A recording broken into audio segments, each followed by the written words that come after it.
They threw Coca-Cola on a black woman at work. Her billionaire husband fired everyone. The brown liquid dripped down Nina Thompson's curls, soaking her navy blue blouse as Jessica Whitmore's cruel laughter echoed to the Apex marketing office in Manhattan. "Oops, I thought you needed to refresh those mediocre ideas," the blonde manager sneered, dropping an empty can on Nina's desk. "Look, everyone, the company's diversity initiative taking a Coca-Cola shower," shouted Brad Mitchell, the account coordinator, filming everything with his iPhone 15. Beside him, Samantha Chun, the HR assistant, laughed as she typed frantically on her phone. "When you hire based on quotas and not competence. #reality check." Nina stood motionless, soda dripping from her curly hair onto the reports she had meticulously prepared for the investor meeting. At 29, she was the only black analyst in a sea of privileged faces who had treated her like an outsider since her first day 6 months ago. "You know what your problem is, Nina?"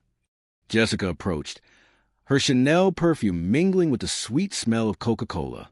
"You don't know your place. You think you can sit at the same table as us just because you have some little public college degree?" The glass-walled conference room had become a fishbowl of cruelty.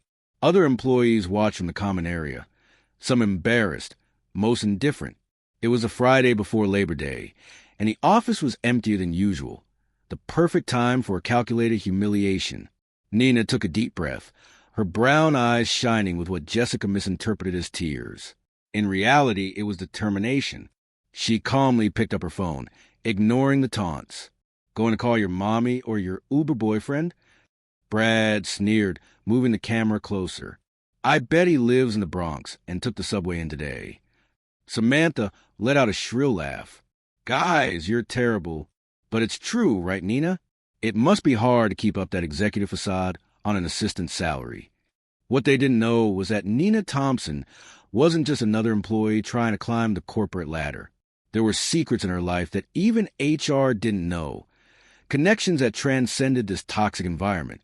"Go ahead," Nina said softly, typing a single message into her phone. "You just made the best decision of your lives." Jessica frowned. "What are you talking about? Did the sugar go to your head?" Nina glanced at the discreet Patek Philippe watch on her wrist, a detail no one had ever noticed. "In exactly 15 minutes, you'll understand everything." Brad lowered his phone, doubt flickering across his face. 15 minutes? Are you delirious?" Samantha, the most perceptive of the three, noticed something strange in Nina's demeanor. There was no fear, no anger, just a disturbing calmness, like someone who knew exactly what was coming. Then, the private elevator, the one reserved for the board of directors, lit up on the 42nd floor. The doors opened with a soft ding, and 3 uniformed security guards stepped out, followed by a tall, imposing man in a Tom Ford suit worth more than anyone's annual salary. "Nina," Alexander Sterling's deep voice cut through the silence like a knife. "Are you okay?" If looks could kill, Jessica, Brad, and Samantha would already be buried. The truth revealed. No one in that office could have imagined they had just crossed a line of no return, or that the woman they humiliated was about to rewrite the rules of the corporate game. Alexander stormed across the room, his expression shifting from concern to controlled rage as he saw Nina's state. "Security," he commanded. "Escort these 3 out of the building. Now." Jessica stepped forward, still processing. "Excuse me? Who the hell do you think you are? This is our office, and Nina is our employee." "Wrong," Alexander said, standing protectively beside Nina. "This is my office. Sterling Enterprises is a majority shareholder of Apex Marketing." Brad's iPhone clattered to the floor. Samantha's face drained of color as she frantically searched LinkedIn. Alexander Sterling, Chairman and CEO, Sterling Enterprises. Net worth, $7.8 billion. "That's the problem when you judge people by their appearance," Nina said calmly, wiping her face. "You never bother to find out who I really am." The backstory. For years earlier, Nina had met Alexander at an MIT Tech conference. She was a full scholarship student. He was a guest speaker. What began as a discussion about machine learning evolved into a love that defied expectations. "Why are you working here?" Jessica stammered, struggling to reconcile the woman she bullied with the wife of one of New York's most powerful men. Nina smiled for the first time since the incident. Because I believe in earning my place, not inheriting it. I wanted to prove my worth without using the sterling name. For 6 months, she had documented every instance of discrimination, emails, stolen ideas, security footage, all stored in the cloud, waiting for the right moment. You thought I was weak because I'm quiet, Nina continued, her eyes blazing. You confused dignity with submission. Big mistake. Marcus Chun, Sterling Enterprises' lead attorney and Nina's best man, stepped forward. I have here complete documentation of harassment, racial discrimination, and a hostile work environment. He handed folders to Jessica, Brad, and Samantha. This is ridiculous. Brad exploded. It was just jokes. She never complained. Alexander picked up Brad's still recording phone. Jokes? Like throwing Coke on her and calling it a diversity shower? Like mocking her for living in the Bronx just because she's black? Samantha burst into tears. I have bills to pay. A family. Funny, Nina replied coolly, her voice calm but sharp as glass. I have a family, too. My mother's a nurse. My father's a bus driver. They worked their whole lives to give me an education. And you thought that made me inferior. The room went silent. Asterisk, what they didn't know, what they never bothered to ask, was that Nina Sterling had quietly built something revolutionary. Over long nights and weekends, she developed a data analysis system capable of boosting Apex's operational efficiency by 47%. It was sleek, elegant, and years ahead of the competition. The patent? Filed in her name alone. Alexander, Apex's newly appointed CEO and Nina's longtime ally, stood firm. You have 30 minutes to clear your desks, he told Jessica, Brad, and Samantha, whose stunned expressions flickered between disbelief and outrage.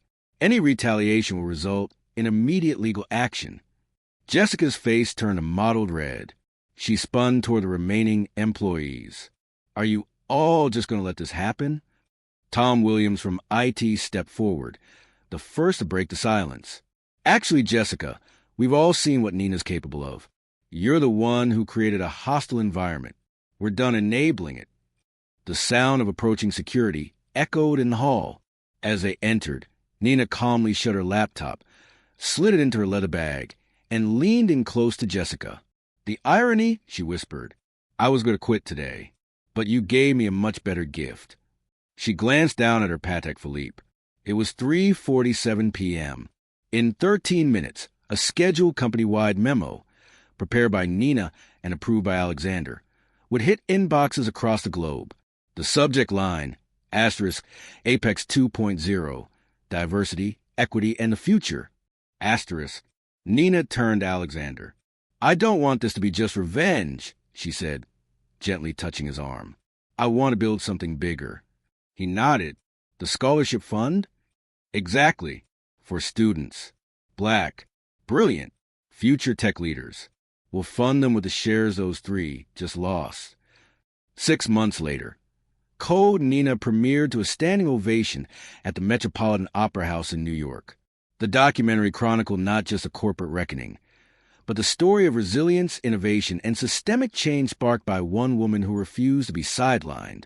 Jessica tried to sue for wrongful termination, but her own legal team dropped the case after reviewing the toxic emails, recordings, and testimonials gathered over the past year.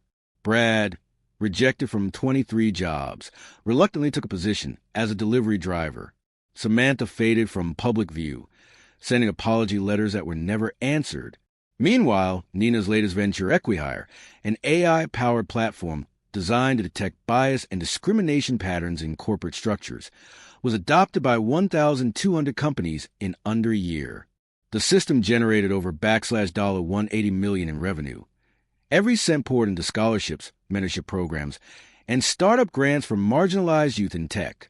In an interview during the documentary's premiere, Nina was asked the inevitable question, was this revenge? She smiled, her eyes calm but resolute.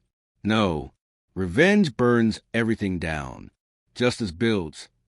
As she stepped off stage, her phone buzzed. It was a message from a 16-year-old girl in the Bronx. Asterisk, Miss Sterling, I'm the first in my family to go to college. Thank you for not giving up. Asterisk.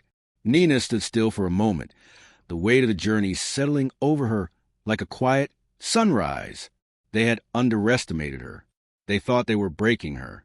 But all they did was ignite something far greater. She texted back. Asterisk, we rise together. Always. Asterisk. Moral asterisk. Racism doesn't only destroy its targets. It erodes the soul of those who wield it. But pain, when met with purpose, becomes power. True strength is not in retaliation, but in the legacy you build from the ashes.